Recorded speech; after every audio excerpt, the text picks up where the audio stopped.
Welcome back to True Asian Nightmare. I'm Kay. If today left you feeling totally drained and your mind just won't stop racing, it's okay to let it all go now. You don't need to carry that weight into the dark. Just settle in, breathe out the stress, and let my voice guide you into the quiet with some true horror stories. As you drift off to these true scary stories, giving the video a like and turning on the subscribe bell means so much to me. It ensures there will always be another nightmare waiting for you every other night. I'd love to read in the comments where you're listening from tonight and what the time is on your clock. It's incredibly comforting to know we're sharing this exact peaceful moment from across the world. Now, go ahead and turn off the lights, pull the covers up tight, and let's slip into tonight's first story.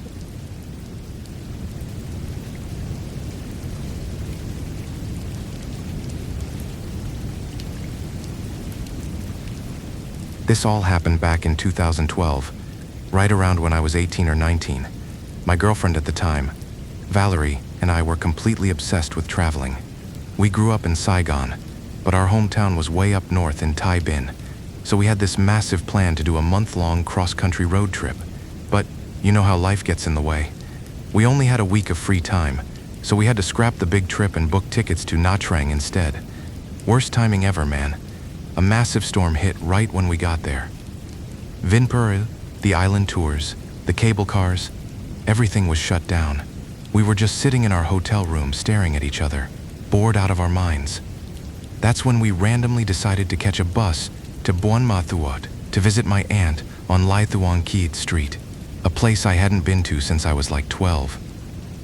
I really need to emphasize how miserable we were in that hotel room before we made that choice. The rain was just aggressively hitting the window for 2 straight days. You know that horrible, claustrophobic feeling when you are a teenager and you feel like your youth is just ticking away while you are trapped indoors. We were going stir crazy. The TV only had a few channels that were just broadcasting weather warnings, and the humidity in the room was so thick you could practically chew it. I mean, you plan for months. You save up whatever little money you have from part-time jobs, and then boom, Mother Nature just decides to ruin your entire existence. We spent hours just scrolling on our flip phones, watching the battery drain, and sighing loudly at each other. Finally, I just snapped and said we had to get out of there. I pulled up some bus schedules and realized Buon Ma Thuot was inland enough to avoid the worst of the coastal storm. I figured we could go check out the waterfalls or ride some elephants in Bandon. Literally anything other than staring at 4 walls. I managed to get my aunt on the phone and she sounded super surprised but told us to come on over. The bus ride up the mountain pass was a whole other level of awful. It took hours of nauseating switchbacks, and the air conditioning on the bus was broken, so we were just marinating in this mix of diesel fumes and damp clothes. The tires of the bus were just hissing against the wet asphalt the entire way up. By the time we finally got off the bus and caught a taxi to her neighborhood, we were completely exhausted. The taxi dropped us off at the entrance of this alleyway on Lai Thuong Kiet Street. I remember standing there looking down this path because it was absurdly narrow. If 2 motorbikes were coming from opposite directions, one of them would literally have to stop and press themselves against the brick wall just to let the other pass. And it was deep too. We are talking over 100 meters of just cramped, shadowed concrete. Dragging our heavy suitcases down that alley was an absolute nightmare. The tiny wheels kept getting stuck in these jagged cracks in the pavement, making this echoing, grinding noise that just bounced off the walls. About halfway down, I looked up, wiping sweat out of my eyes, and I saw someone standing a bit further ahead. It was this older woman, maybe in her late 50s or early 60s. She was standing perfectly still in front of a house, and she was just staring dead at us. I remember feeling this immediate wave of awkwardness. I squinted at her, trying to figure out if it was my aunt. I hadn't seen her in 6 or 7 years, but this woman looked incredibly weathered, way older than my mom, who was only in her early 40s at the time. I whispered to Valerie, asking if we should say hi, but the woman's expression was so blank and unblinking that it honestly freaked me out a little bit. We just kept our heads down, apologizing for the noise of our luggage, and walked right past her. We dragged our bags maybe 20 feet further, and suddenly the front door of the house, 2 doors down, swung open. My actual aunt stepped out, wiping her hands on a towel and smiling. The moment I saw her, I knew it was her, because she had the exact same facial features as my mom. I felt this huge wave of relief, but also felt incredibly stupid for almost hugging a random neighbor. We got inside, and my aunt was super welcoming. We did the whole family catch-up thing, drinking tea and complaining about the weather. Her house was actually huge, especially considering how cramped the alley was outside. It was easily 7 or 8 meters wide and stretched back at least 20 meters. It was a 3-story setup. The ground floor had the living room and a massive kitchen. The first floor up was where my aunt and a few other relatives slept. She told us we would be staying on the second floor, which was reserved for guests, and the top floor above that was just the family altar room. It all sounded perfectly normal, just a typical multi-generational family home. After we finished our tea, she told us to go upstairs to drop off our bags and rest. We hauled our stuff up the first flight of stairs, and everything felt warm and cozy. But the absolute second we set foot on the landing of the second floor, everything changed. I am not exaggerating when I say a physical wall of cold air hit us in the face. It was sweltering hot outside, easily 30 degrees Celsius, but crossing that threshold felt like stepping into a commercial meat freezer. I actually shivered. At first, I was thrilled, thinking my aunt had been super thoughtful and blasted the air conditioning for us before we arrived. But as we walked into the bedroom and I looked around, I realized there was no AC unit anywhere on the walls. There wasn't even a ceiling fan running. Then, the smell hit me. It was this insanely strong, nasty smell of cheap floral air freshener. It was so thick it almost coated the back of my throat, but it wasn't a clean smell. It was doing that thing where it tries to mask a much worse odor underneath. Beneath the fake lavender, you could smell the deep, heavy musk of stagnant air, dust, and old wood. It smelled exactly like a room that had been completely sealed off and untouched by human hands for years. My stomach did this weird little flip. I had this intense gut feeling that absolutely nobody ever used this floor. I kept my mouth shut though. You do not show up unannounced at a relative's house and start complaining that their guest room gives you the creeps. That is just basic manners. Valerie and I unpacked a few things, and we laid down on the bed just to rest our eyes for a bit. The mattress was pushed completely flush against the brick wall, practically wedged into the corner, which made the room feel even more cramped and suffocating. The silence up there was thick, almost suffocating. But after a few minutes of lying still, I started hearing this noise. It was this very faint, rhythmic chanting bleeding through the solid brick wall next to the bed. It was the sound of someone reciting Buddhist prayers, repeating the same mantra over and over again. Because the houses were built flushed right up against each other, the sound had to travel through 2 layers of thick concrete, so it was incredibly muffled. It sounded like it was coming from underwater. I figured the neighbor just had an altar room next door and left a tape playing for good karma. It was weirdly hypnotic, but it wasn't really bothering me as long as we were talking or moving around. You really only noticed it when the room was dead quiet. We ended up going out that afternoon to explore the city. We walked around the center, grabbed some coffee, and stopped by this really beautiful temple on the outskirts of town. Valerie was always a bit superstitious, so she ended up buying this little folded paper peace amulet from one of the monks. It cost her about 50,000 dong, basically $2, and she just tucked it into her pocket, saying it would bring us good luck for the rest of the trip. We grabbed dinner and headed back to the house around 8 p.m. By the time we showered and got ready for bed, it was probably around 9 p.m. or maybe a little closer to 10 p.m. The house was completely quiet. My aunt had already gone to sleep on the floor below us.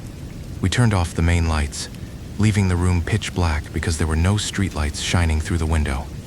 I was completely exhausted from the travel, so I fell onto the mattress and closed my eyes, expecting to pass out immediately. But then Valerie tapped my shoulder. She whispered in the dark, asking me if I could hear that. I groaned and told her to just go to sleep because we had an early morning plan to go see the elephants. But she kept shaking my arm, her voice shaking, telling me to just shut up and listen for a second. I let out this massive sigh, opened my eyes in the dark, and strained my ears. I could not hear a damn thing.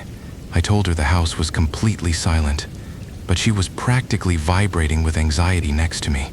She told me she was hearing this bizarre sound coming from the space right outside our bedroom door, out in the hallway. I tried to rationalize it because I just wanted to sleep. I told her it was probably just my aunt snoring downstairs, or maybe the water pump kicking on in the bathroom, or even just the old refrigerator buzzing. But Valerie was getting frantic. She swore to me that it did not sound mechanical. She described this low, guttural moaning noise, just vibrating right against the wall, sounding like someone in deep, agonizing pain, just constantly going, in a loop, and it was making every single hair on her body stand up. Honestly, I was annoyed. I thought she was just letting the creepy vibe of the old house get to her head. I told her that she was imagining things and suggested she just dig some cotton swabs out of her makeup bag to plug her ears so we could finally get some rest. I heard her rustling around in the dark, complaining under her breath, and eventually she settled back down. I rolled onto my back and threw my forearm over my forehead, staring up into the blackness. I was in that frustrating state where your body is exhausted, but your brain refuses to shut off. I laid there for maybe 10 minutes, just teetering on the edge of sleep. Then I noticed Valerie was shifting around. She started inching closer to me on the mattress. The bed was not that big, and it was a warm night, so body heat was the last thing I wanted. She kept sliding over, little by little, until she was practically pressing her entire side against my ribs, pushing me toward the edge of the bed. I got totally frustrated. I dropped my arm, lightly smacked her wrist, and whispered aggressively, asking her what the hell she was doing, and telling her to move over to her side because it was way too hot. She mumbled a quick apology, her voice sounding totally normal and coherent, and scooted away from me, leaving about 2 handspans of empty space between us.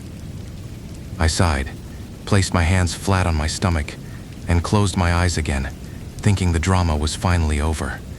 I swear on my life, it could not have been more than 15 seconds later. I am talking 10, maybe 15 seconds maximum after she moved away.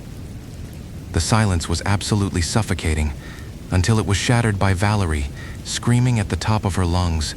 It was this raw, primal shriek of pure terror that ripped right through my eardrums. She was thrashing on the bed, violently grabbing my arm, screaming my name over and over. She was sobbing uncontrollably, begging me to save her, screaming that some girl was crawling straight out of the solid brick wall and had just placed a dead, heavy hand right on her thigh. When you hear your girlfriend screaming like she is being murdered, your basic instinct is to bolt upright and fight. I tried to do exactly that. My brain screamed at my muscles to move, to sit up, to turn on the light, but my body was dead. I am not talking about feeling sluggish. I mean, I was completely and totally paralyzed. I could not twitch a single finger. I could not move my jaw. I could not even turn my neck to look at her. I was trapped inside my own meat suit, lying flat on my back. The craziest part was my vision. According to Valerie later, my eyes were squeezed shut the entire time. But from my perspective, in my own consciousness, my eyes were wide open, staring straight up at the ceiling. Except the room was not dark anymore. The entire ceiling was glowing in this sickening pale green light, mixed with this bruised purplish blue tint. It looked like the color of rotten meat under a fluorescent bulb. It was completely unnatural. I was seeing the room, but I knew with absolute certainty that I was not using my own human eyes to look at it. I was looking through a different set of lenses. I could hear Valerie screaming right next to my ear, but her voice sounded distant, like it was echoing down a long metal tube. She kept shaking my shoulder, her fingernails digging into my skin, begging me to wake up, crying that the thing from the wall had disappeared, and telling me to open my eyes. I was panicking inside. I was screaming in my mind that my eyes were already open, but my mouth refused to work. Then I felt something wet sliding down the side of my face. It was this freezing cold moisture pooling right at the corner of my eye and dripping slowly down my temple onto the pillow. Valerie noticed it and started crying harder, asking me why I was crying with my eyes closed. But I wasn't sad. I felt absolutely zero human emotion in that moment, other than pure, blind panic. The tears were just leaking out of my tear ducts on their own. At the same time, I noticed how my body felt. You would think being paralyzed would feel heavy, like a concrete block sitting on your chest. But it was the exact opposite. I felt incredibly, dangerously light. I felt like a single feather floating on a breeze. The sensation of gravity completely vanished. If you have ever read about people having near-death experiences, where their soul starts detaching from their physical form, that is exactly what it felt like. My anchor to the physical world was snapping. I knew I was losing the battle. I focused every single ounce of willpower I had into my throat. I desperately tried to scream for help, but my vocal cords were just completely paralyzed. All I could produce was this sickening, wet, wheezing sound, like a dying animal choking on its own blood deep down in the throat. I managed to force a tiny breath up my windpipe, and I croaked out in this raspy, broken voice that I was being possessed. I kept repeating it, my voice barely a whisper, telling her that something was inside me. Valerie absolutely lost her mind. I heard her frantically digging through her pockets, the fabric rustling wildly in the dark. She grabbed that cheap little paper peace amulet we bought from the temple earlier that day. She slammed her hand directly onto my chest, pressing the amulet right over my heart, and she started chanting Buddhist prayers at the top of her lungs, sobbing hysterically. The second she started chanting, the most bizarre thing happened. Despite the fact that I was paralyzed, terrified, and staring at a neon green ceiling, this massive wave of absolute exhaustion just washed over my brain. It was like someone injected pure anesthesia straight into my veins. My artificial vision started to fade into black, and I felt myself violently falling asleep. I blacked out completely for maybe 5 to 10 seconds. Suddenly, a massive shudder ripped right through my spine. It felt like being hit with a defibrillator. I gasped, sucking in a huge lungful of air, and my real eyes snapped open. The sickly green light was entirely gone. The room was pitch black again. I could feel the weight of my own limbs, the heat of the humid air, the sweat soaking my shirt. I was completely back in my own body. I heard Valerie still sobbing next to me, her voice hoarse from chanting. I managed to sit up, my whole body shaking uncontrollably, and I gasped out her name, telling her I was back and to turn on the fucking lights immediately. She scrambled across the mattress, slammed her hand against the wall switch, and the harsh white fluorescent light flooded the room. The shadows vanished. The walls were just normal brick. There was no girl. There was nothing. But the energy in that room was completely toxic. It felt like we were standing in the middle of a crime scene. We looked at each other, both of us pale and shaking, and we didn't even need to speak. We grabbed our suitcases in the dark, not even bothering to pack our loose clothes properly, and we practically threw ourselves down the 2 flights of stairs to the ground floor. We were absolutely terrified of waking up my aunt or offending her, so we didn't knock on her door. We just dragged our bags into the living room, sat on the cold tile floor, and leaned against the sofa. I checked my phone, and it was only 12 a.m. We sat down there, holding hands in total silence, jumping at every single creak the house made, and waited agonizingly for the sun to come up. Around 6 a.m., my aunt finally walked out of her room, rubbing her eyes. She stopped dead in her tracks when she saw us huddled on the living room floor with our luggage. She looked totally confused and asked us what the hell we were doing down there. We poured everything out.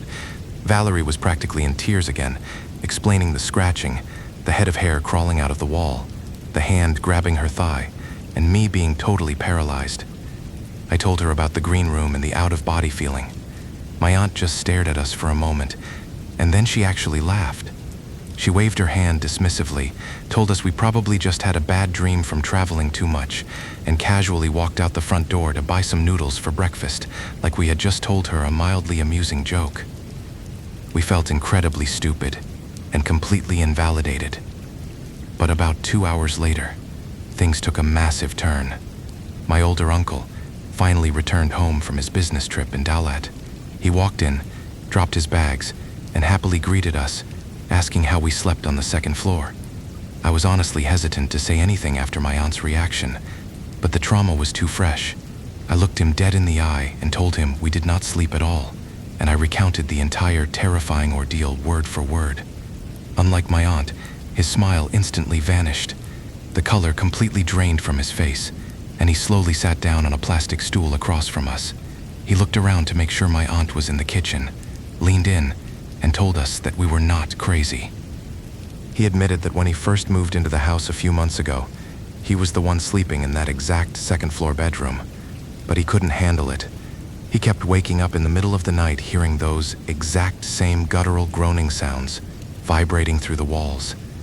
It terrified him so much that he completely abandoned the room, leaving it empty, and moved his mattress down to the first floor.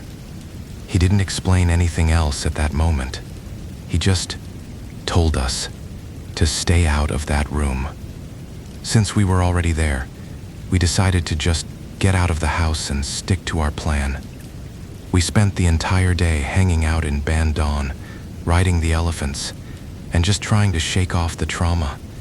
We didn't get back to the house until late in the afternoon. After dinner, we were all just sitting around the living room talking about random stuff. The conversation somehow drifted to superstitions, and I think I made a joke about people having a toxic mouth, or how cursing someone is just a myth. The moment I said that, my older uncle got incredibly serious. He let out a long sigh, looked at me dead in the eye, and told me never to joke about toxic words. He said he was going to tell us a story about what a foul mouth could actually do, just so we could learn a lesson. He started telling us this seemingly random story about these two houses that were built right next to each other.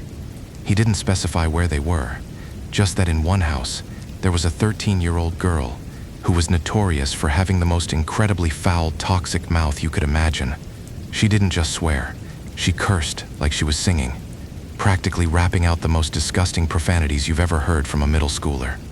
The other house, he said, belonged to an older woman, and apparently this old lady was just as nasty and bitter as the teenager. The two of them absolutely hated each other. It all turned into this massive screaming match over a bicycle. The teenager didn't just park carelessly, she deliberately parked her entire bike sideways right in front of the old lady's house, completely blocking her front door just to piss her off. My older uncle told us that one afternoon, the old lady finally snapped. She kicked the bike over, and the teenager came storming out. They stood in the alleyway, screaming the most vile things at each other. Then my older uncle lowered his voice and quoted exactly what happened next. The old woman pointed a trembling finger at the kid and screamed, "Keep running your mouth and a car is going to run you over dead." The teenager did not even flinch. She just put her hands on her hips, laughed in the old lady's face, and screamed back, "If I die, you'll be buried exactly 1 day after me, you old hag." 2 days after that argument, the 13-year-old girl was crossing a main road and got struck by a speeding car. She died on impact. When the news reached her, the old lady went into an absolute panic. She was so terrified of the curse the girl had placed on her that she refused to stay in her house while the family next door held the funeral. She packed a bag and immediately caught a bus to the beach in Fantheet to hide out. But the stress, her high blood pressure, and sitting by the windy ocean at night was too much. She caught a severe draft, suffered a massive stroke, and died in her hotel room that very night. Because of the logistics of bringing her body back to the city, her funeral ended up taking place exactly 1 day after the teenager's funeral, just like the curse dictated. When he finished the story, I honestly just brushed it off. I was sitting there thinking, what does this random urban legend have to do with anything? I literally told him that it sounded like some fake karma fable meant to scare kids into being polite. But he didn't laugh. He just stared at us, his face completely deadpan, and told us that the old woman and that teenager were the exact owners of the 2 empty houses directly to our left. I swear to God, the blood in my veins instantly turned to ice. Valerie and I just stared at him, completely paralyzed. I stammered, asking him if he was pulling some sick prank on us. He shook his head and explained that the teenager was the exact spirit bound to the empty house right next to our bedroom wall. Then he warned us that we were incredibly lucky we only ran into the kid because the old woman was just as restless, and her ghost frequently wandered the alleyway, standing outside the empty houses just staring at anyone who walked by. The moment he said that, my stomach plummeted to the floor. The woman standing in the alley the day before, the one in her 60s who looked at us with those dead, unblinking eyes while we dragged our suitcases past her.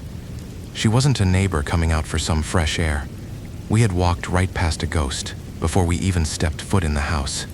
We didn't even pack properly.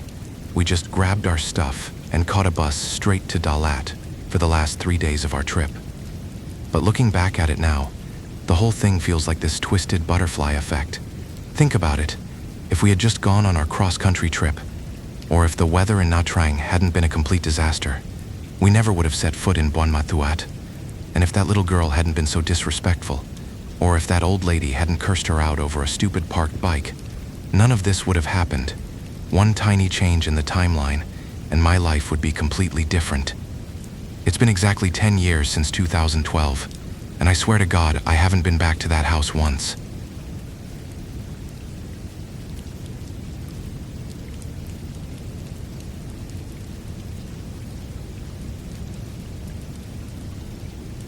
These days, people mostly just know me as the owner of a few high-end hair salons down in the city.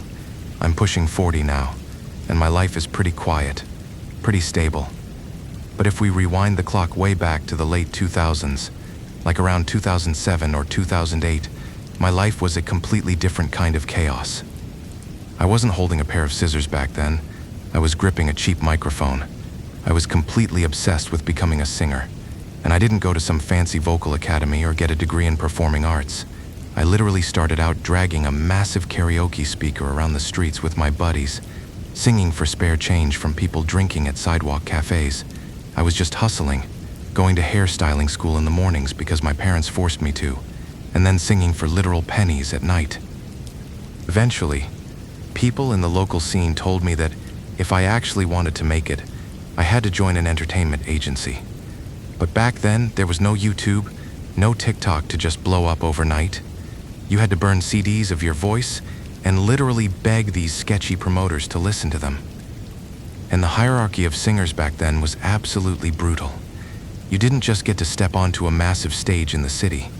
You started as a bottom-tier backup singer.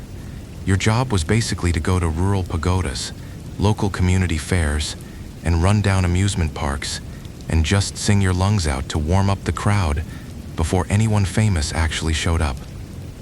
If you hustled hard enough, did crazy backflips on stage, and really riled up the crowd, maybe a bigger promoter would bump you up to a VIP backup singer.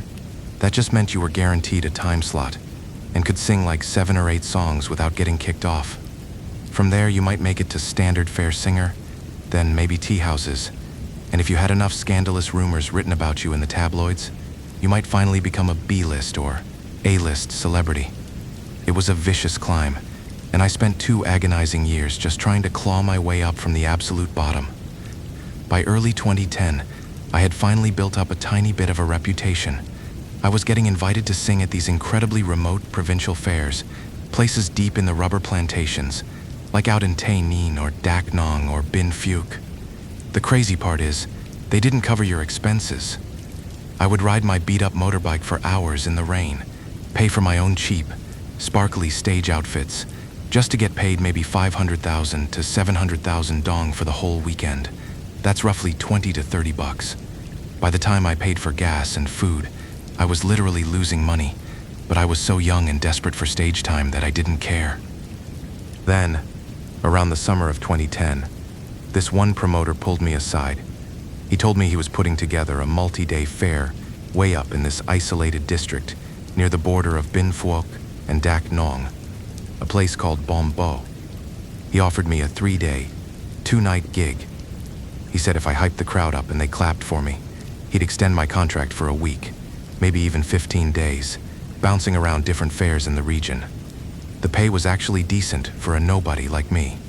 He offered me 800,000 dong a night, around 35 or 40 bucks, and told me my food and accommodation were completely covered. The only catch was that I had to perform based purely on the crowd's energy. If they loved me, I might have to stay on stage and belt out 15 songs straight. If they hated me, I'd be booted off after 2 tracks and I wouldn't get a dime. I was completely thrilled. I agreed immediately. Before I packed my bags, I actually called up a couple of older, more established singers I knew, just to ask what the crowd out in the Bombo rubber plantations was like. They warned me that the audience was mostly ethnic minorities and incredibly poor laborers. They wouldn't care about my vocal technique. They just wanted me to jump around, strip off my jacket, and act wild. But then one of the older guys lowered his voice and told me to listen carefully. He told me to pack my own blanket and a thick pillow. He said to bring some heavy-duty mosquito coils, too. I was so confused. I told him the promoter promised us full accommodation. The older singer just laughed, this dry, cynical laugh, and explained that his version of accommodation is throwing a dirty plastic tarp under the wooden stage, tossing a mosquito net over it, and telling you to sleep in the mud. He said that town is dozens of miles away from the nearest cheap motel and I was going to be sleeping in the dirt. That definitely freaked me out a bit, but 2 days later, I was standing in front of the rundown tour bus with my heavy stage luggage, plus a massive bag stuffed with my own blanket and pillow. The other backup guys on the bus took one look at me and absolutely lost their minds laughing. They asked if I was going off to fight a war with all that survival gear. I awkwardly mentioned what the older singers had told me about sleeping under the stage in the dirt. The promoter, who was sitting near the front, just smacked his forehead and yelled that those old guys were talking about how things were back in 1999. He bragged that he actually pulled some strings and got us a literal luxury mansion to stay in this time. The whole bus went dead silent. We were D-list backup singers. We barely deserved a roadside motel, let alone a mansion. The promoter explained that a massive rubber tycoon owned a huge estate near the fairgrounds. The tycoon was out of the country, but he had left the property to his younger brother to manage. Apparently, the owners loved music and had offered the place to the performers for absolutely free. He even mentioned there was a massive, expensive koi fish pond right inside the property. Back in 2010, having a koi pond meant you were swimming in ridiculous amounts of cash. The guys on the bus started cheering and screaming. I was just incredibly relieved I wouldn't be sleeping in the mud. But here is a piece of context about me that you really need to understand to grasp why this whole trip messed with my head so badly. I am a closeted gay man, and I don't mean people kind of suspected it. I mean I was deeply, strictly closeted. Nobody in my family, my friends, or the music scene had a single clue. On the outside, I was this super masculine guy. I worked out religiously. I had a six-pack, and my whole stage persona was ripping my shirt open to get the girls screaming. Because I was hiding this massive secret, I was incredibly guarded about my personal space, especially around a bunch of rowdy, straight guys. We drove for hours and hit horrible traffic. By the time the bus pulled into the rural fairgrounds, it was already past 5 p.m. The fair was supposed to start at 6:30 p.m. We didn't even have time to go check into the mansion. The promoter told us to just change our clothes and do our makeup right there on the cramped bus. The other guys didn't care at all. They just pulled down the cheap window curtains and started stripping down to their underwear right in the aisle, laughing and throwing their clothes around. I was sitting there, completely freezing up, refusing to take my shirt off. One of the guys looked at me and laughed, asking what the hell my problem was. He said, "We are all dudes here. We all have the exact same equipment," and asked why I was acting like a shy virgin. I just forced a fake laugh and mumbled something about being cold, waiting until they were mostly done before I rushed to change. My anxiety was already spiking, and the night hadn't even started. The fair was absolute chaos. It was just an open dirt field surrounded by incredibly dark, silent rubber plantations. I ended up getting on stage and hyping the crowd up so much that the promoter made me sing for hours. I was jumping, doing literal somersaults off the stage into the dirt, rolling back up and screaming into the mic until my throat tasted like copper. I didn't finish until way past 11 p.m. By the time we wiped off our sweaty makeup and got back on the bus, we were completely dead on our feet. The driver drove us another 45 minutes deep into the dark, winding plantation roads before pulling up to the estate. It was exactly what the promoter had promised. A massive, beautiful property with a large courtyard, a relaxing gazebo, and yes, a really deep, expensive-looking koi fish pond right near the entrance. The caretakers were already asleep, so we just quietly grabbed our bags to pick our rooms. The other 3 backup singers were way too exhausted to carry their heavy stage luggage up the stairs, so they immediately claimed the 3 bedrooms on the ground floor. That was perfectly fine by me. I desperately wanted some privacy, so I hauled my massive bags all the way up to the empty second floor and claimed a room for myself. The room was stunning. It was honestly nicer than the bedroom I shared with my parents back in Saigon. It had cold, crisp air conditioning, and a premium mattress. I was in absolute heaven. I took a quick shower, threw on some shorts, and collapsed onto the bed around 12:30 a.m. I was drifting off into this deep, exhausted sleep when I started hearing this noise. It was a muffled, chattering sound, almost like a group of people aggressively whispering and giggling. It was coming right through the thin wall behind my headboard. At first, I was just annoyed.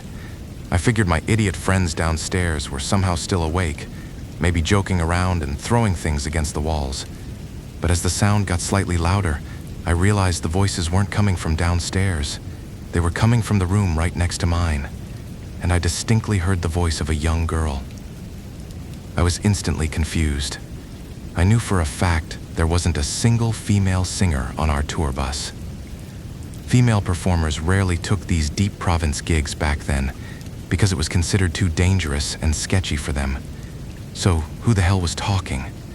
I pressed my ear closer to the cold plaster wall, trying to make out the words.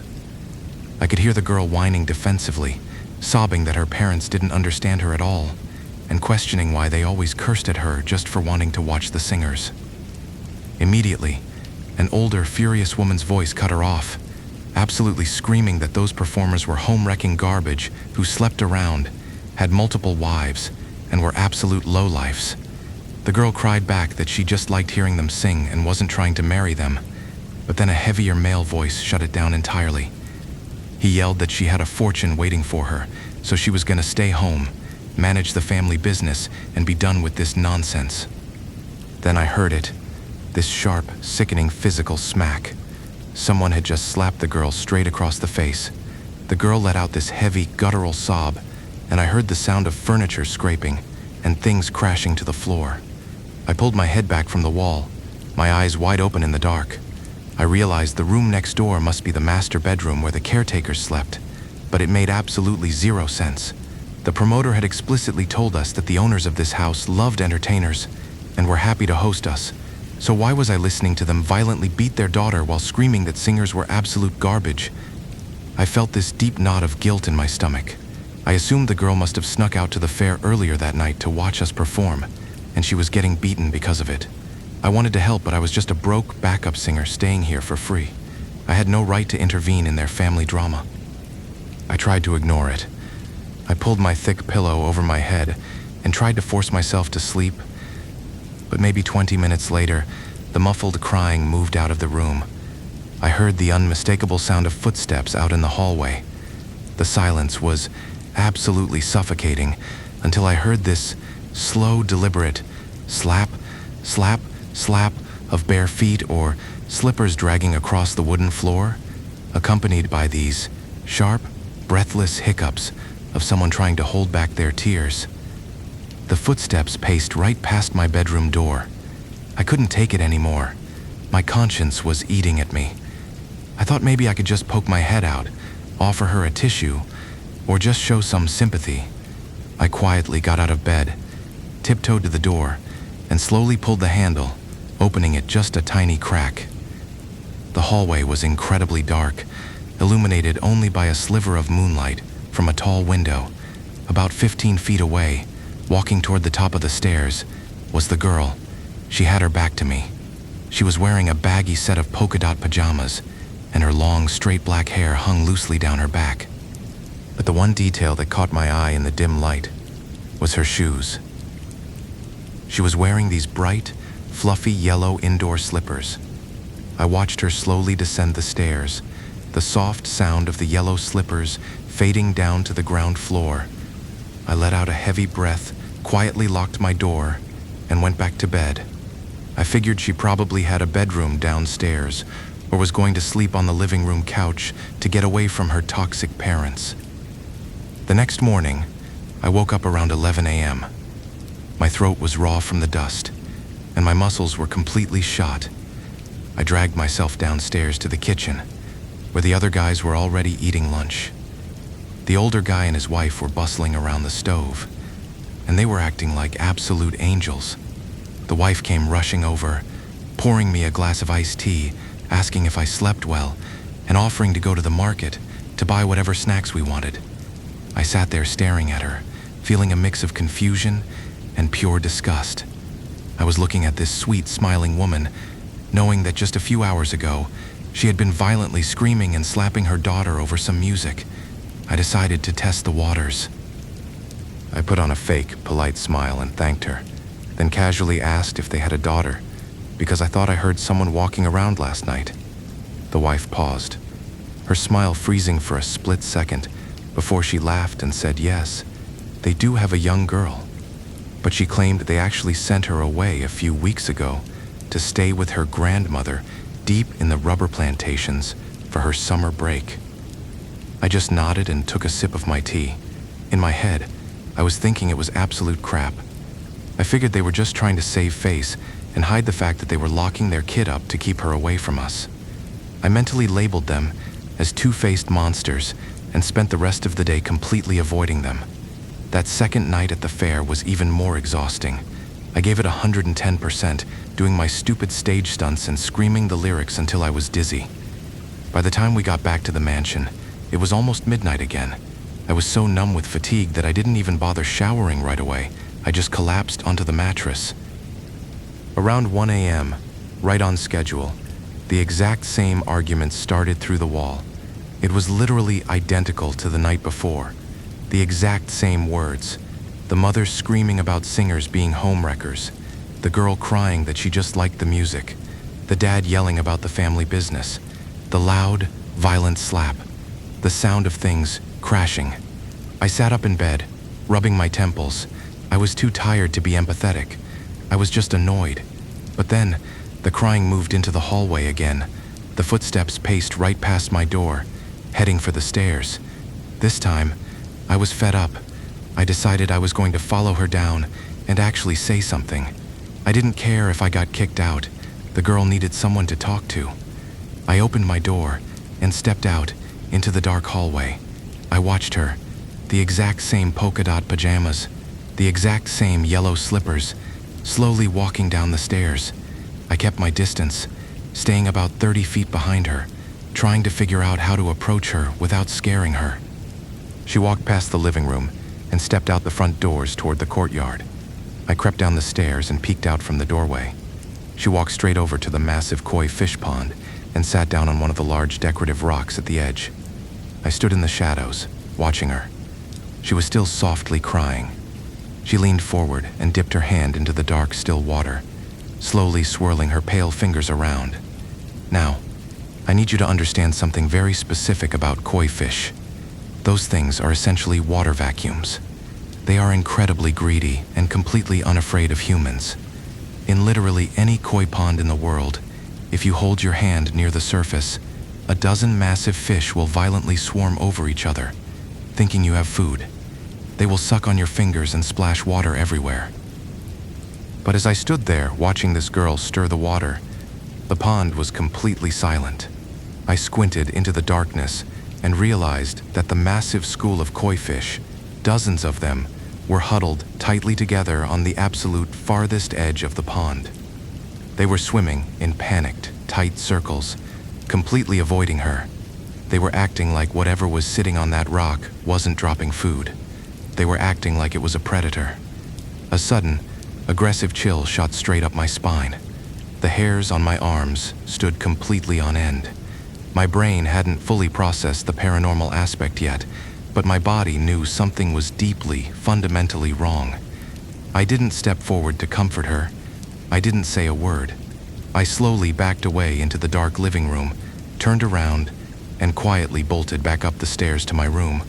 I locked my door, crawled under my thick blanket, and just stared at the ceiling, trying to convince myself I was just sleep-deprived and overthinking things. But then came the third night, the night that completely shattered my reality and almost cost me my life. I was lying in bed completely drained when one of my buddies texted me asking to borrow my old Nokia phone charger. I grabbed the cable and opened my door. I instantly froze. Sitting perfectly neat right in the middle of the hallway was that exact pair of fluffy yellow slippers. Just the slippers. The girl was nowhere to be found. I nervously walked downstairs to give my friend the charger. I couldn't hold it in anymore, so I complained to the guys. I told them I felt incredibly bad for the owner's daughter because her parents were beating her again just for going to our show. My friends looked at me like I was completely insane. They brushed it off and told me the caretakers definitely did not have a daughter living there because they had sent her to the grandmother's house weeks ago. I walked back upstairs feeling totally sick to my stomach. When I got to my room, the yellow slippers were still sitting there. I just quickly stepped over them, locked my door, and turned off the lights. I must have dozed off for a bit, because around 1 a.m., I woke up to my mattress slightly dipping. It was this slow, deliberate, sinking feeling right at the foot of my bed. My heart started hammering against my ribs. I slowly opened my eyes and looked down in the dark. She was sitting right there on my bed. The girl in the polka dot pajamas. She had a black headband pushing her wet hair back from her pale face. I couldn't speak. Before I could even process what was happening, she suddenly scrambled up the mattress and threw her arms around my neck. She straddled my lap and hugged me so tight I could barely breathe. The absolute worst part was her body temperature. It wasn't just cold. It felt like I was being submerged in a freezer full of crushed ice. She buried her face in my shoulder and started wailing that she suffered so much and that her parents humiliated her. I didn't know she was a ghost yet. I thought this was just a deeply traumatized teenager breaking into my room. I nervously patted her freezing back and tried to whisper that everything would be okay. That is when things got so screwed up I can barely talk about it. She stopped crying. The room went dead silent. Then I felt this wet squelching sensation right against my neck. She was licking me. Her freezing wet tongue trailed slowly up to my ear and she started literally sucking on my earlobe. I completely lost my mind. I am a closeted gay man, and having a freezing strange girl forcing a hickey on me in the pitch dark was my ultimate nightmare. I screamed a massive fuck no and violently shoved her backward with both of my hands. I pushed her so hard, she flew off the edge of the mattress. I grabbed my heavy blanket and scrubbed my neck aggressively, trying to get the slimy feeling off my skin. I heard my heavy wooden bedroom door slam shut with a massive bang. I threw the blanket off and looked around the empty room. She was gone, but my blood turned to absolute ice when I looked at the floor. The fluffy yellow slippers were now sitting neatly inside my locked room, right against the door. I didn't sleep a single second that night. The next evening, the promoter moved us to a new fairground location a few miles away. I was a total wreck. Around 8 p.m., it was my turn to go on stage. The crowd was massive. I grabbed the microphone and ran out under the bright stage lights, doing my usual hyper routine. I was looking out at the dark crowd trying to make eye contact when I saw her. Standing half hidden behind a massive tamarind tree at the edge of the dirt field was the girl in the polka dot pajamas. She wasn't crying anymore. She was staring dead at me, with her eyes bugging out of her skull, and her pale lips pressed tightly together in this look of pure, concentrated hatred. I panicked.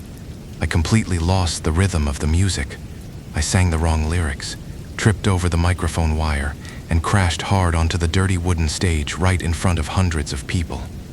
The crowd immediately turned on me, booing and throwing empty plastic water bottles. I was so humiliated I literally crawled off the stage and hid in the dark backstage area. I collapsed into a folding canvas chair and accidentally passed out. I immediately fell into this awful, vivid nightmare. I was still sitting in the exact same folding chair, but the girl walked right up to me. She pointed a pale finger right between my eyes and screamed at me in this vicious, shrill voice. "You rejected me. My parents treated me like garbage, and now you disgust me too. You hurl me away. Fine. I will never let you sing again. You are done. I jolted awake, sweating profusely. The stage manager was yelling at me to go back out and redeem myself. I grabbed a new microphone and ran back out. The music started. I opened my mouth to hit the first note, and absolutely nothing came out. My voice was completely gone. I sounded like a dying frog. The audience started swearing at me, and I had to literally run backstage and beg my buddy Sonny to run out there and cover my set. The promoter stormed over, completely baffled, and asked if I had forgotten to light incense for the stage ancestors. I told him I was incredibly strict about that stuff. I always lit incense and drank honey lemon water before going on, but my voice was just completely dead. He told me I was done for the night and ordered a driver to take me back to the mansion to rest. I got back to the dark mansion around 9 p.m. The caretakers were out, so the massive house was completely empty. As I stood in the dark living room feeling completely defeated, I heard it again.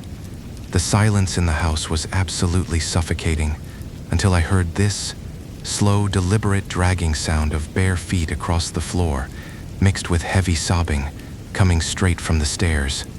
I watched the girl in the polka dot pajamas walk slowly down the steps and head straight for the indoor koi pond.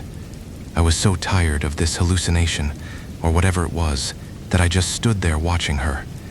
She stood at the edge of the deep water for a few seconds, then she just stepped forward and plummeted straight into the pond. With a massive splash, I watched her pale body slowly sinking deeper and deeper into the dark water. My survival instincts kicked in. Ghost or not, I couldn't watch someone drown. I sprinted across the tiles and dove headfirst into the freezing koi pond. I reached deep into the murky water and grabbed her arm. I tried to kick my way up to the surface, but the second I touched her, she flipped around and grabbed me by the back of my neck. She had the strength of an absolute machine. She shoved my head underwater and held me down. I was thrashing, wildly swallowing huge mouthfuls of disgusting, slimy pond water. My lungs were burning, and my vision was fading to black. I genuinely thought I was going to die right there.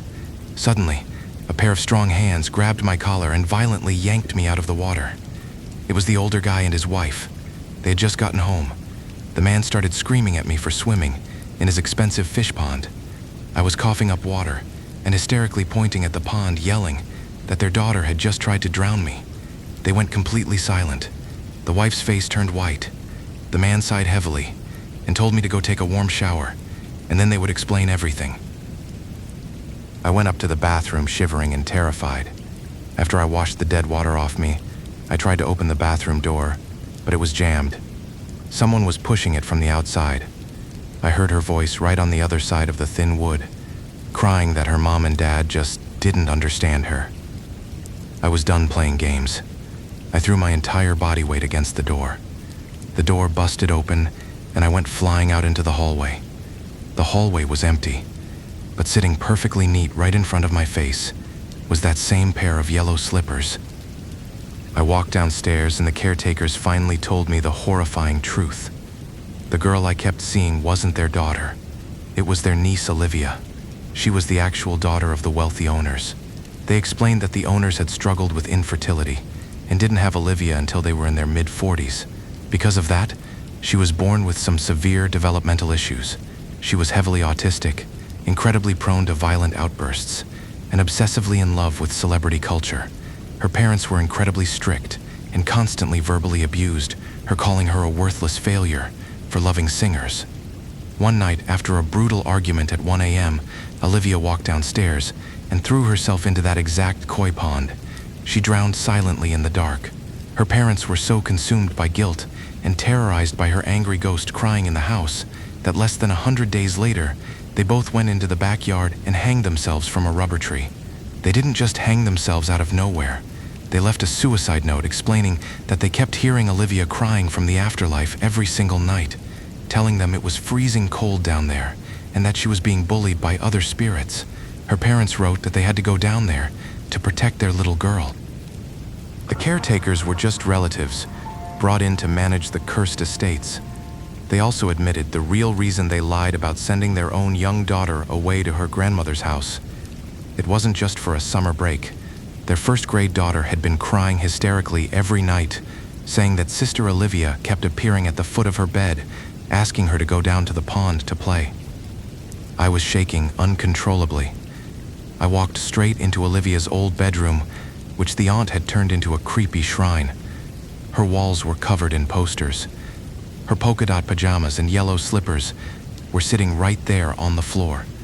I grabbed an incense stick, lit it, and stood in front of her funeral portrait. I didn't say a word out loud, but I screamed in my mind. I told her the absolute truth. I told her I was a closeted gay man. I told her I had absolutely zero interest in women and that we could never, ever be together. I mentally begged her to leave me alone. It actually worked. I slept perfectly that night. My voice came back the next morning, and I performed flawlessly for the rest of the week. But there is one final detail I have to tell you. 2 years later, around 2012, I was on a bus traveling the exact same highway. We pulled into a massive, bustling rest stop in the middle of the night. I sat on a concrete bench and dozed off. I immediately had a dream. I was standing in that exact rest stop, but it was empty. Olivia came running up to me. She looked completely normal and happy. She grabbed my hand and excitedly pointed around the parking lot, showing me her new home. She pointed to these shadowy, decaying figures standing near the bathrooms and told me she had made a lot of new friends. I woke up in a cold sweat. I walked over to the food counter and my heart dropped. Working the cash register was the older guy and his wife. They had sold the haunted mansion and used the money to build this rest stop. He told me they set up this shop selling local pastries and beef jerky, but business was completely dead for months. They survived by pulling typical rest stop hustles, bribing the bus drivers with free Red Bulls, and throwing them $5 or $10 to pull over. But the real shift happened when they finally prayed to Olivia's ghost, begging her to bring them customers. Now her spirit, and whatever wandering sketchy figures she befriended, were literally manipulating the minds of tired bus drivers, creating this heavy supernatural urge that forced them to pull into this specific rest stop every single night. I just nodded, got back on the bus, and never looked back. That was the last straw for me. By 2013, I quit the music industry completely. The pay was a joke, and dealing with wandering sketchy spirits was definitely not worth it. I went all in on my hair salons, and I never talk about my singing past. Some secrets are just better left buried, you know.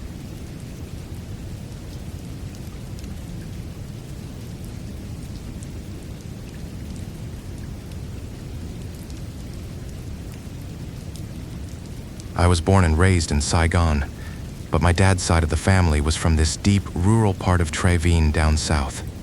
Back in the mid-2000s, I was that obnoxious city kid who showed up twice a year wearing my goofy matching pajama sets, tucked right up to my chest, flashing my light-up sneakers and some cheap plastic watch.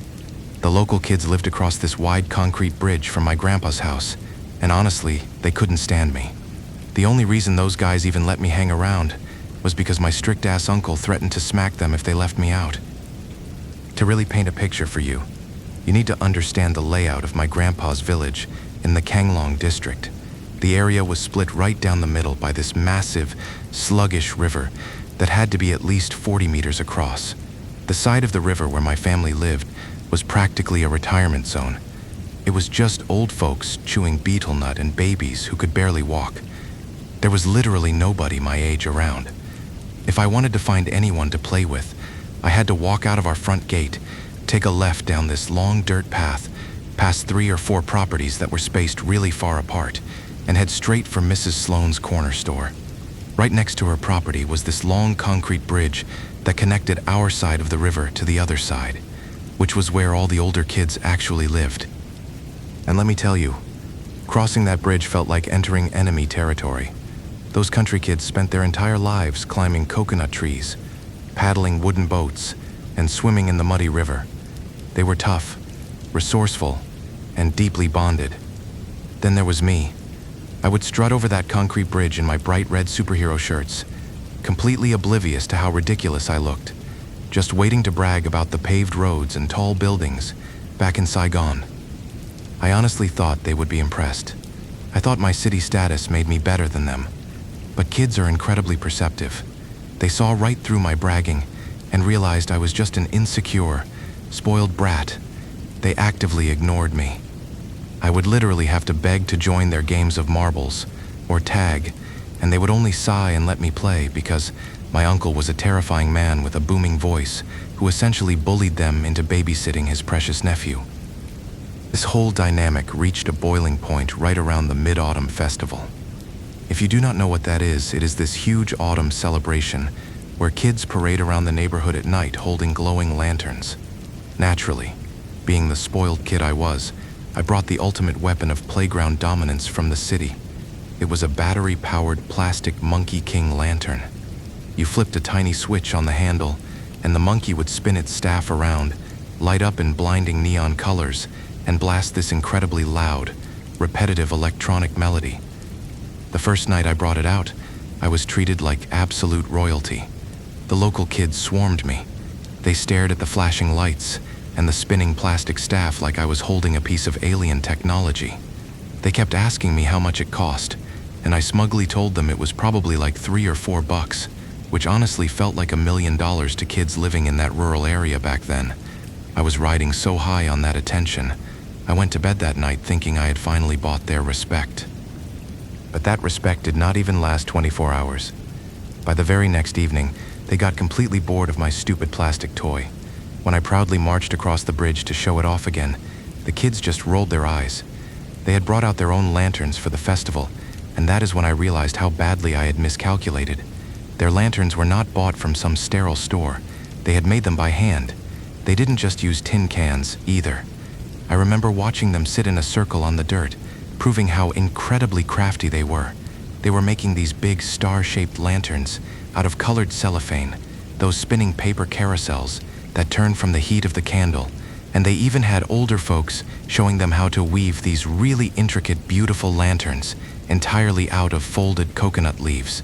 They took old, rusted condensed milk cans, meticulously punched hundreds of tiny holes into the metal using nails, and rigged them onto bamboo sticks with thick wire. They placed real wax candles inside, and when they rolled the cans along the ground, the candlelight flickered through the holes and projected these beautiful dancing stars all over the dirt path.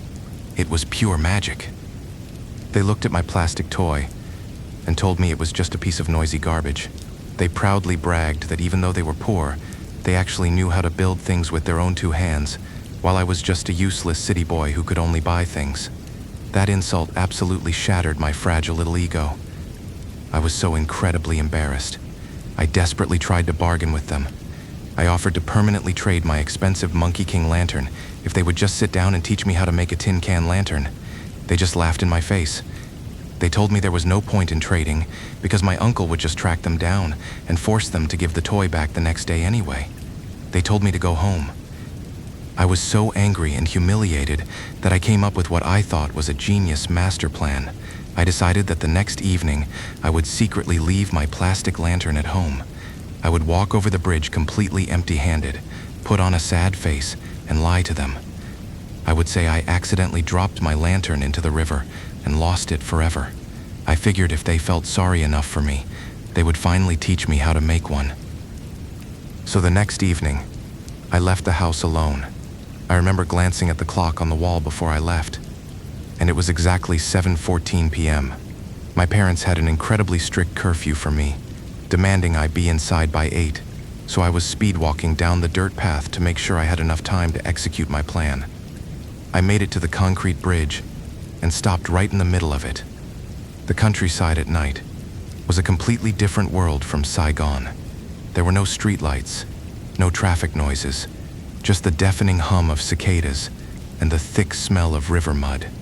But the moon was almost perfectly full that night, casting this huge, bright silver reflection right down the center of the black water.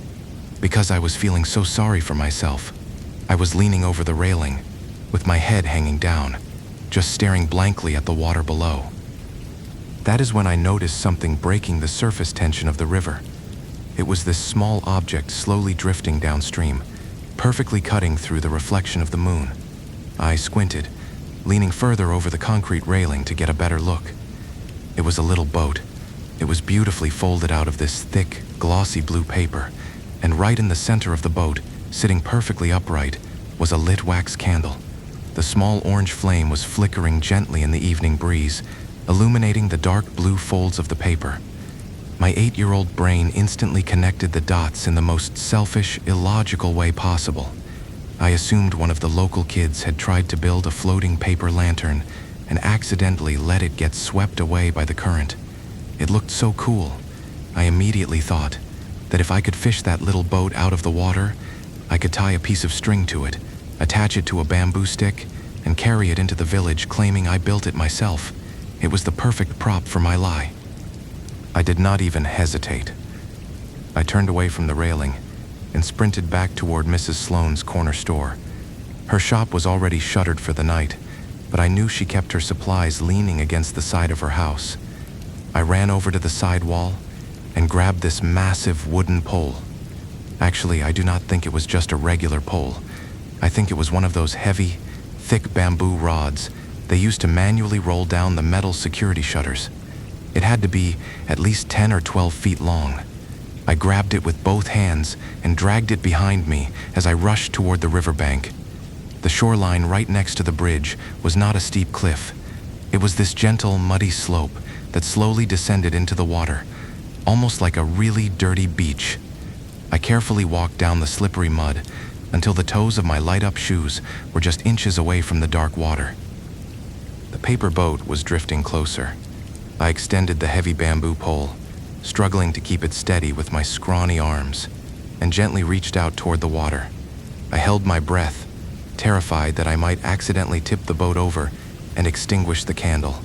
I managed to hook the edge of the blue paper with the tip of the pole and very slowly dragged it through the water until it gently bumped against the muddy shore. I quickly pulled the pole back, dropped it on the dry dirt, and bent down to scoop up my prize. I picked up the boat, cradling it carefully in my hands, and stood up to return the heavy pole to the side of the store. But when I turned back toward the riverbank, my heart did a weird stutter in my chest. There was a kid standing there.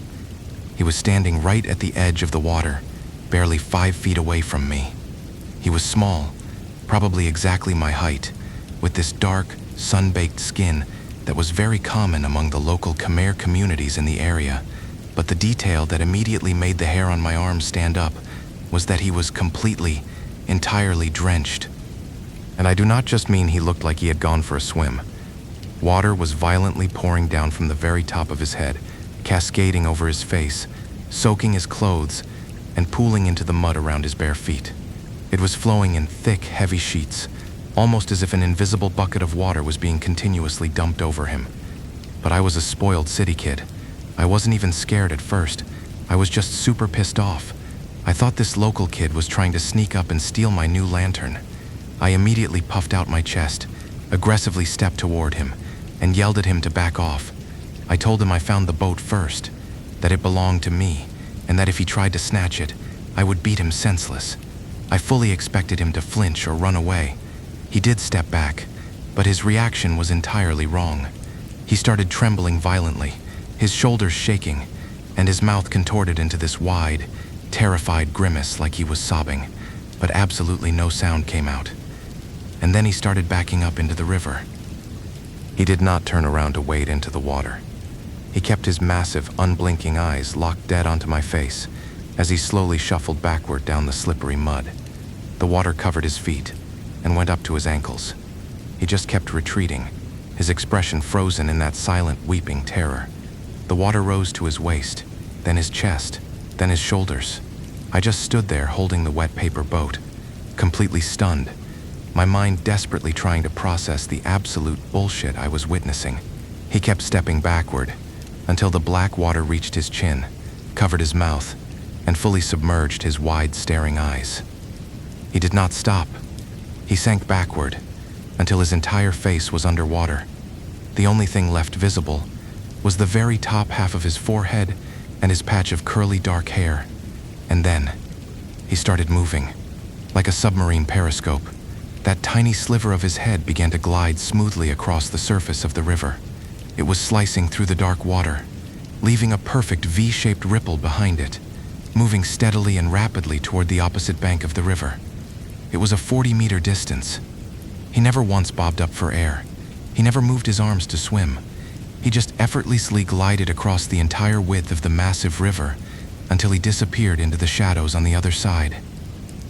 You want to know how stupid a child's brain is? I stood there, clutching a stolen paper boat in the dark, and my only conscious thought was that those country kids were incredibly impressive swimmers who could hold their breath for a really long time. I completely rationalized the impossible thing I had just seen. I turned around, cradled the paper boat against my chest to protect the small candle flame from the wind, and started the short walk back to my grandpa's house. I was actually smiling. I was so excited to show off my new toys the next day, but I only made it about 20 meters down the dirt path before the absolute quiet of the countryside was broken. The night was so dead silent that I could hear my own breathing, but then suddenly, underneath the hum of the crickets, I started hearing this wet, heavy sloshing sound echoing right behind me. Just this relentless, repetitive slapping noise against the muddy bank that sounded exactly like bare, soaking wet feet dragging themselves through ankle-deep water, perfectly matching my walking pace, step for step. My stomach dropped into my shoes. I completely froze in my tracks. The second I stopped walking, the wet slapping sound instantly stopped too. I slowly turned my head to look over my shoulder, but the dirt path behind me was completely empty. There was nothing but the moonlight hitting the dry grass. I swallowed hard, tightened my grip on the paper boat, and started walking again, picking up my pace into a light jog. The moment I moved, the wet slapping sound instantly started up again, but this time it was louder, faster, and accompanied by this horrible, low, gurgling whisper coming directly from the river. It sounded like someone trying to rapidly speak through a lungful of thick fluid.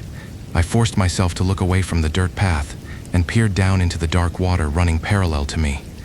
He was there. The wet boy had not crossed the river. He was right here. He was standing in the water about 10 feet away from the muddy shore. The black water was rippling right up to his lower lip. He was standing perfectly still in the gentle current, his arms resting at his sides, his massive, unblinking eyes locked onto me through the darkness. He was stalking me. Every time I took a step forward on the dirt path, he drifted forward in the water, effortlessly gliding parallel to me without moving a single muscle in his body. And the whole time, his submerged mouth was moving rapidly, emitting that constant, wet, bubbly whispering sound that completely bypassed my ears and burrowed straight into my brain. I stopped walking. He stopped drifting. We just stared at each other. My tough guy act completely evaporated. I was shaking so hard, the candle in the paper boat was vibrating. I desperately yelled at him again, my voice cracking in the dark. I told him to shut up. I told him the boat was mine. I told him to stop following me. He did not react. He just kept staring, the water continuously pouring over the top of his head, his mouth bubbling out those unintelligible, wet words. My brain finally registered that I was in severe danger. Pure, primal panic violently hijacked my nervous system. I stopped caring about the candle. I pulled the paper boat tight against my chest, turned my head forward, and ran as fast as my legs could carry me. I bolted down the path, my stupid light-up shoes flashing red and blue into the dark grass, my breathing turning into ragged, terrified gasps. I only made it maybe 5 or 6 steps before it happened. Something grabbed me. A hand that felt like freezing wet ice clamped around my left ankle with a fucking vice grip. It was not a trip. It was not a stumble. A physical, unnaturally strong hand wrapped around my bone and violently yanked my leg backward. My feet were swept entirely out from under me. My stomach literally dropped out of my ass, and I went flying forward. The paper boat flew out of my hands. My face smashed full force into the hard, poured concrete of the pathway. The impact sent a blinding flash of white light behind my eyes, and then the entire world immediately went pitch black. When I finally regained consciousness, the sun was shining. I was lying flat on a woven mat in the center of my grandpa's living room. A local Buddhist monk was sitting cross-legged right next to my head, rhythmically striking a wooden block and aggressively chanting in a language I did not understand. My parents were sitting in the corner of the room, looking like they had aged 10 years overnight. It was not until years later, when I was much older, that my dad finally sat me down and told me what actually happened during the hours I was blacked out. He told me that at exactly 8:12 p.m., he had realized I missed my curfew. Furious, he grabbed a thin bamboo cane and stormed out of the house to hunt me down. He walked out of the front gate, took a left, and only made it about 30 meters down the path before he spotted me.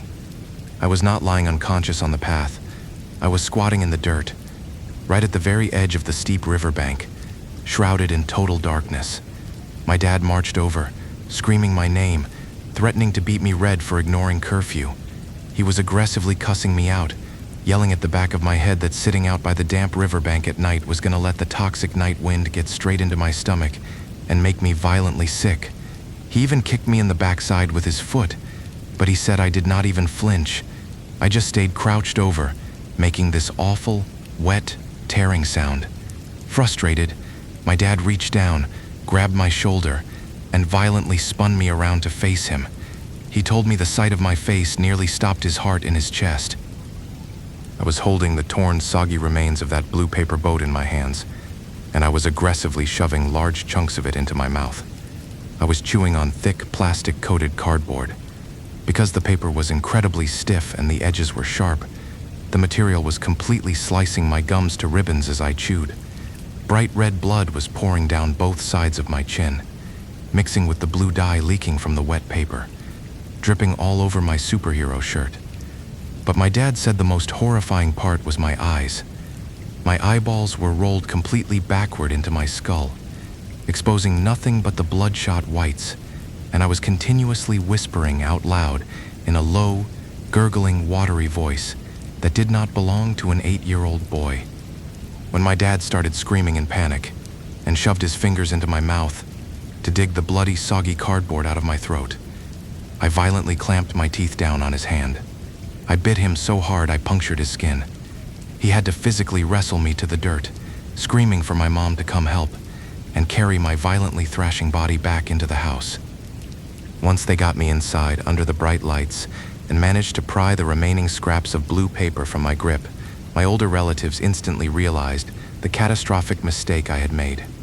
They were looking at the crumpled, blood-stained paper, murmuring to each other about how it literally looked exactly like a normal little toy's lantern with the candle sitting perfectly inside, making total sense out of why my dumb city ass got completely tricked into picking it up. That was not a dropped homemade lantern. It was a spiritual offering. In the river communities down there, when someone drowns, the surviving families construct these specific paper boats. They fill them with coarse salt, raw rice, and a lit candle, and set them adrift on the water to appease the Mada. The Mada are the water spirits, the trapped ghosts of the drowned who are constantly scouring the river bottom, desperately looking to drag a living replacement down into the mud so they can finally move on. Every single local kid knew exactly what those blue boats were. If they were swimming and saw one floating toward them, they would scramble out of the water completely naked and run for their lives. They knew you never, ever touch an offering meant for the dead. But I was an arrogant city kid who thought he owned the world. I did not just touch it. I stole it. I claimed it was mine. I directly challenged the spirit for it.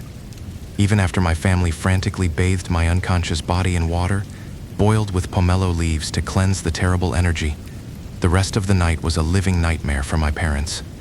I never woke up, but my body kept physically reacting to whatever was holding on to me.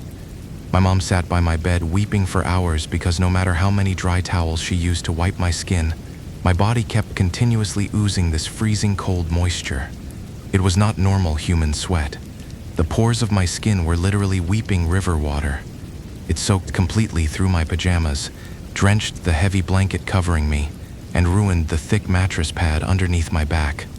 My mom had to change my clothes 3 separate times before the sun came up, and she said every single time she touched my arms, my skin felt exactly like a corpse that had just been dragged up from the bottom of a freezing, murky lake.